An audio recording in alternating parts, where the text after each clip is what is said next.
이 공룡은 다른 대부분의 공룡과는 다르게 바다에서 퇴적된 지층에서 발견이 됐어요. 공룡의 생김새, 색깔 이런 거를 다 알 수 있는 화석이 나온 적이 없었거든요. 그 화석을 조사를 해보니까 지금까지는 제일 지능이 높다라고 알려져 있는데요. 그래서 굉장히 큰 이슈가 됐었고, 안녕하세요. 서울대학교 고생물학연구실에서 공룡 화석을 연구하고 있는 이성진입니다. 티라노사우루스가 처음 발견됐을 때는 1900년대 초여서요. 그때는 공룡들이 도마뱀과 비슷하다고 생각을 했었습니다. 그래서 복원도 약간 도마뱀 비슷하게 복원을 했거든요. 공룡이 두 발로 서는데 그래서 꼬리도 땅에 이제 질질 끌고 있고요. 티라노사우루스도 그에 맞춰서 복원을 했었는데요. 나중에 이제 더 연구가 진행이 되면서 티라노사우루스가 사실은 그렇게 꼬리를 끌고 다닌 게 아니고 등도 땅과 이제 수평한 자세로 있었다라는 게 이제 밝혀지면서 복원도도 그렇게 바뀌게 됐는데 그런데 여전히 티라노사우루스의 뼈에 거의 가죽만 얹어놓은 것처럼 그런 식으로 복원이 많이 됐습니다. 이게 왜 그러냐면 도마뱀 같은 파충류는 그렇게 막 살이 많지가 않거든요. 그래서 뼈에 거의 가죽이 붙어있는 것처럼 그런 식으로 되어 있는데 나중에 좀 더 연구가 진행이 되다 보니까 공룡이 사실 도마뱀하고는 거리가 멀거든요. 새가 공룡이다라는 것도 밝혀지게 되고 하면서 공룡이 그러면 영양실조 걸린 것처럼 그렇게 생긴 게 아니라 사실은 어느 정도 살집이 있었을 거다라고 사람들이 생각을 하게 됐고요. 실제로 티라노사우루스의 골격을 보시면 굉장히 몸집이 크고요. 갈비뼈 형태만 보더라도 티라노사우루스가 굉장히 뚱뚱하다는 것을 알 수가 있습니다. 사진들을 보게 되면 티라노사우루스 골격이 옆모습이 많이 나오는데 앞모습을 보게 되면 굉장히 뚱뚱하다라고 바로 아실 수가 있을 거예요. 데이터가 많이 쌓이다 보니까 티라노사우루스의 복원도도 같이 따라서 변하게 됐고 지금에 와서는 이제 굉장히 너무 과하게 먹은 거 아니냐라고 얘기할 정도로 뚱뚱한 모습으로 복원이 되게 됐죠. 아무래도 영화라든지 이런 게 우리 뇌리에 많이 남았잖아요. 특히 어렸을 때 그런 공룡을 접하게 되는데 어렸을 때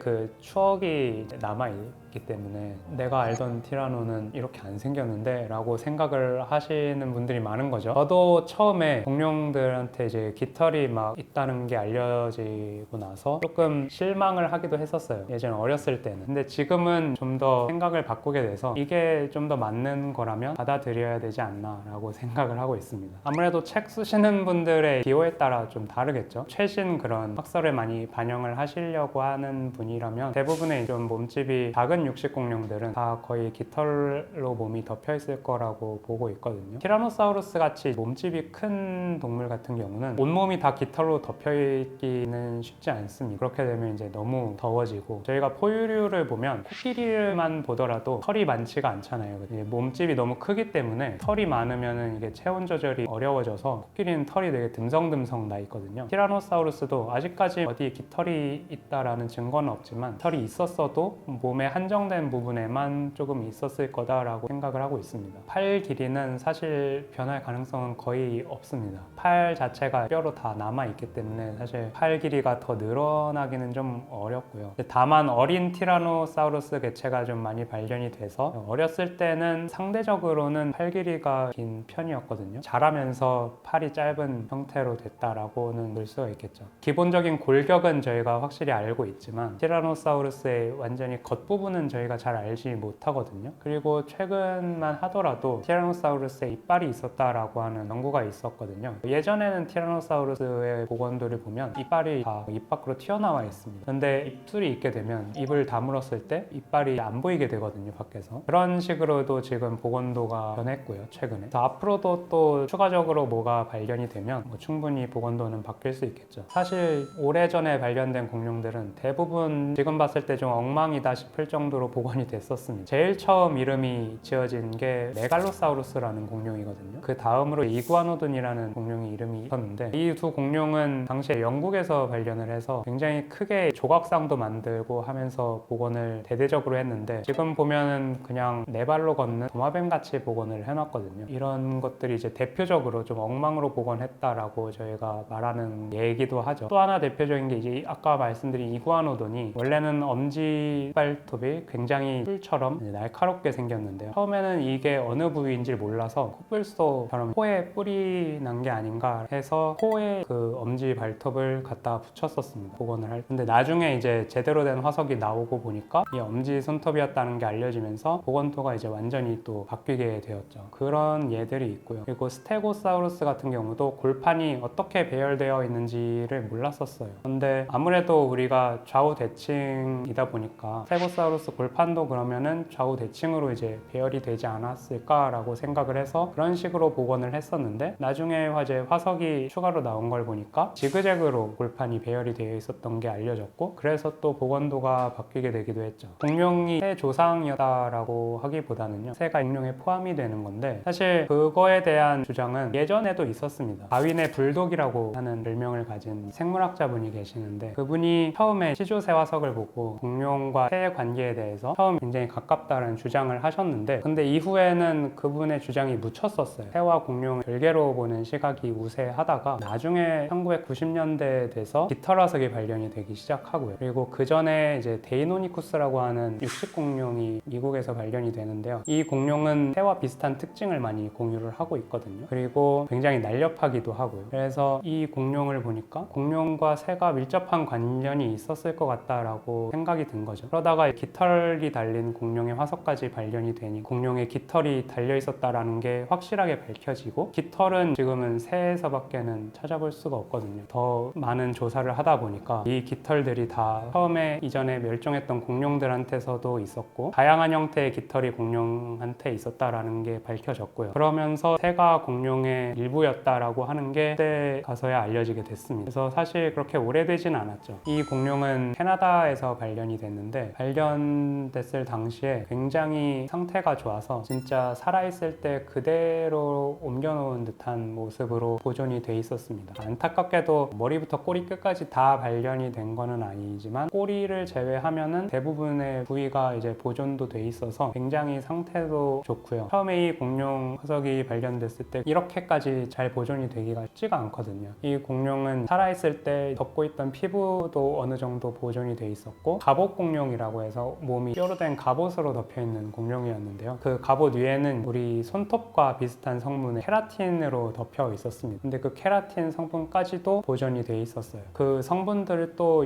분석을 해보니까 이 공룡이 살았을 때 가지고 있었던 멜라닌 색소까지도 보존이 돼 있다는 걸 알게 됐고요. 그걸 분석을 해보니까 이 공룡이 어떤 색이었는지도 알 수가 있었던 거예요. 이렇게까지 공룡의 생김새, 색깔 뭐 이런 거를 다 알 수 있는 한 마리의 화석이 나온 적이 없었거든요. 그래서 굉장히 큰 이슈가 됐었고, 이 공룡은 다른 대부분의 공룡과는 다르게 바다에서 퇴적된 지층에서 발견이 됐어요. 공룡들은 다 바다가 아니라 육상에서 살아왔기 때문에 육상에서 퇴적된 그런 지층에서 발견이 되는데, 특이하게도 이 공룡은 아마도 죽어서 이제 바다에 떠내려갔던지 했겠죠. 그래서 바다에 묻혀서 화석이 됐는데, 학자들이 추정하기로는 아마 이 공룡이 바다에 가라앉고 나서 빠르게 주위에 퇴적물들이 쌓이고 덮여서 이런 보존이 잘 될 수 있는 환경이 만들어졌고, 그래서 이렇게 보존이 잘 됐을 거다라고 얘기를 하는데요. 그리고 이 공룡이 갑옷 공룡인 것도 큰 역할을 했을 거라고 보는 게, 갑옷 공룡은 몸 윗부분이 뼈로 된 단단한 갑옷으로 되어 있어서 훨씬 더 다른 공룡에 비해서 보존이 되기가 쉽습니다. 그래서 아마 이 공룡이 갑옷 공룡이라는 점, 그리고 빠르게 바다에 가라앉은 다음에 퇴적물로 덮인 점, 이런 것들이 이 공룡이 잘 보존되는 데 큰 영향을 끼쳤을 걸로 보이고요. 화석이 보존이 잘 되려면 일단 산소가 빠르게 차단이 되어야 돼요. 산소가 계속 있다 보면 아무래도 세균이라든지 이런 것들이, 미생물들이 와서 분해를 하기 때문에 이런 것들을 막으려면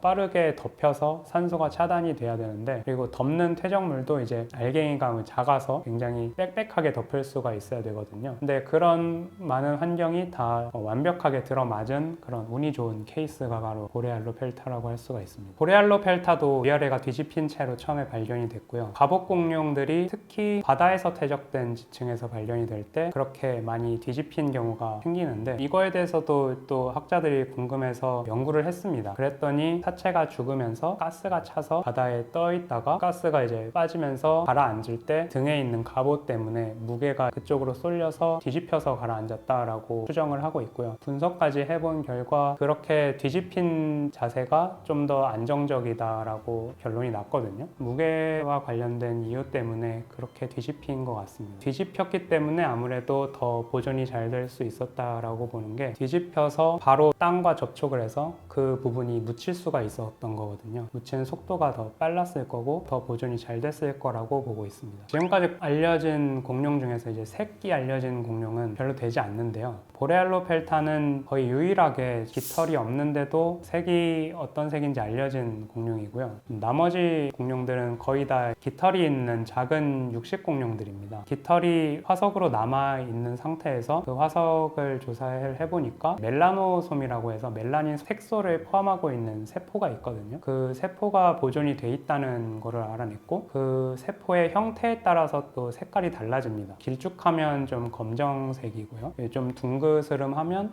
좀 붉은색에 가까운 색을 띠게 되는데, 그런 걸 통해서 공룡이 살았을 때 깃털이 어떤 색이었는지를 이제 추정을 해볼 수가 있고요. 그렇게 해서 알아낸 게, 그런데 사실 뭐 10 정도 되지가 않아요. 그런 게 이제 화석으로 남기는 굉장히 어렵고요. 앞으로도 보레알로펠타 같이 이렇게 운이 엄청 좋은 경우가 아니라면 깃털이 없는 공룡 색을 알아내기는 그렇게 쉽지 않을 것 같습니다. 일단 제일 큰 게 이제 색깔이고요. 이제 멜라닌이라는 색소가 분해가 안 되고 이제 남아있다는 것 자체가 굉장히 운이 좋은 케이스거든요. 그래서 공룡을 복원할 때 색은 그냥 거의 상상의 영역이라고 볼 수가 있는데, 색깔을 안다는 게 중요했고, 그리고 색을 아는 것 자체도 중요하지만, 이 보레알로펠타는 몸 위쪽이랑 아래쪽이 색깔이 살짝 달랐어요. 위쪽이 조금 더 진하고요, 아래쪽으로 갈수록 연해지는 패턴을 가지고 있는데, 이런 패턴을 가지고 있는 동물들이 주로 포식자한테서 자기 몸을 숨기기 위한 경우가 많거든요. 왜냐면 빛이 이제 내리쬐 때 몸이 햇빛이 많이 받는 쪽이 더 연해 보이기 때문에 이거와 반대 패턴을 가지고 있으면 눈을 속일 수가 있거든요. 근데 보레알로펠타는 뼈로 된 갑옷을 가지고 있어서 어느 정도 방어 능력이 있어 보임에도 불구하고 그런 상반된 그런 색을 가지고 있었다라고 결론이 났기 때문에, 뼈로 된 갑옷만으로는 이제 거대한 이제 육식 공룡들에게 피하기가 쉽지가 않았다라고 볼 수가 있는 거죠. 10년 전에 저희 지도 교수님께서 발표하신 공룡이 하나 있습니다. 데이노케이로스라고 하는 공룡인데요. 처음에 이 데이노케이로스는 65년도에 발견이 됐었는데 팔만 발견이 됐었어요. 팔이 길이가 2.4m 정도나 돼서 엄청나게 커다란 팔이었거든요. 데이노케이로스란 이름 자체도 무시무시한 손이라는 뜻인데, 이렇게 커다란 팔을 가진 공룡이 과연 어떻게 생겼을까에 대해서 수십 년 동안 미스테리였거든요. 어떤 분들은 거대하고 무시무시한 육식 공룡이었을 거다, 뭐 이 공룡은 티라노사우루스를 아마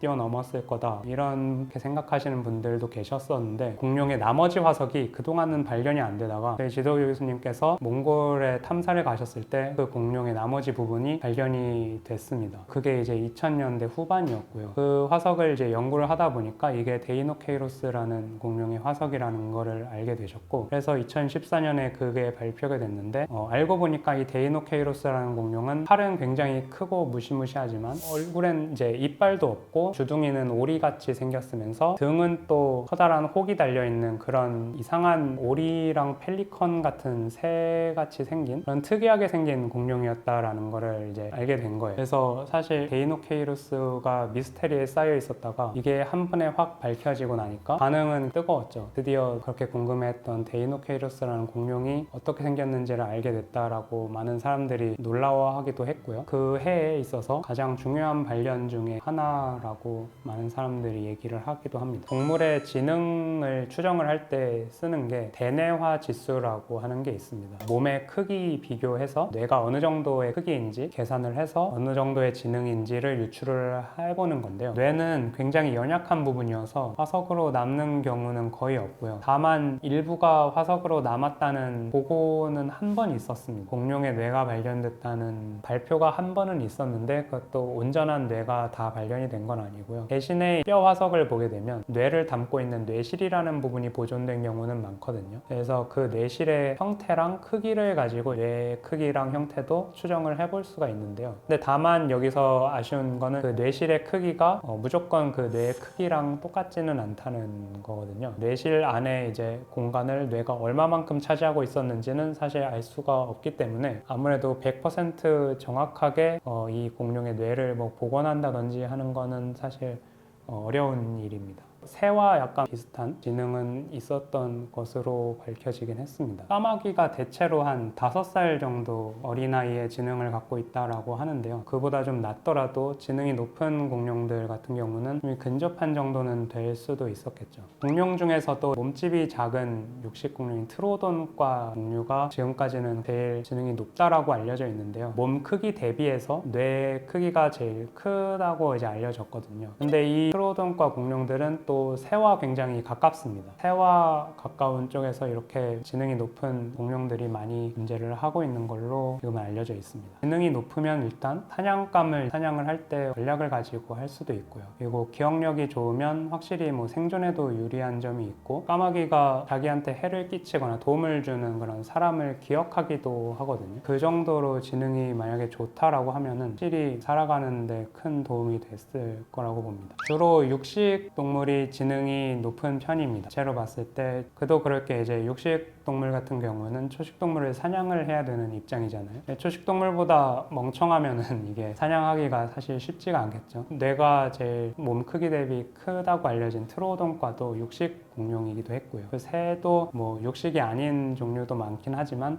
새의 조상은 이제 육식 동물이었을 거로 추정이 되기 때문에 육식 동물이 아무래도 지능이 더 높다고 볼 수가 있죠. 아직까지 공룡이 협동 사냥을 했다는 그런 직접적인 증거는 없는데요. 그렇게 주장을 하시는 분도 있긴 합니다. 큰 공룡들이 무더기로 발견이 되는 경우가 아주 간혹이지만 있긴 하거든요. 그런데 이게 같이 협동을 하면서 생활을 하다가 이렇게 화석이 된 건지, 아니면 그냥 어떤 이유로 인해서 뭐 먹이가 있는데 그냥 각자 모여 있다가 뭐 화석이 된 건지, 그런 거는 진짜 알 수가 없기 때문에 이 진짜로 육식 공룡들이 협동을 했는지는 모르는 상태 이고요. 다만 이제 살아있는 공룡인 새를 보게 되면 사실 협동을 해서 사냥을 하는 경우는 거의 없습니다. 이제 무리지어 살아가기는 해도 이 새들이 뭐 무리지어서 사냥을 하지는 않거든요. 무리지어서 사냥을 하는 그런 행위 자체는 이제 지금은 포유류에서만 알려져 있기 때문에 그런 쪽으로 봤을 때는 공룡이 협동 사냥을 했을 가능성을 좀 낮게 볼 수가 있겠죠. 이렇게 공룡 얘기를 많이 할 수 있어서 굉장히 즐거운 시간이었고요. 영상을 보시는 시청자분들도 비슷하게 즐거운 시간을 보내셨으면 하는 마음이 있습니다. 공룡에 대해서도 많이 알아가시면서 또 즐거운 시간이 되셨기를 바랍니다. 감사합니다.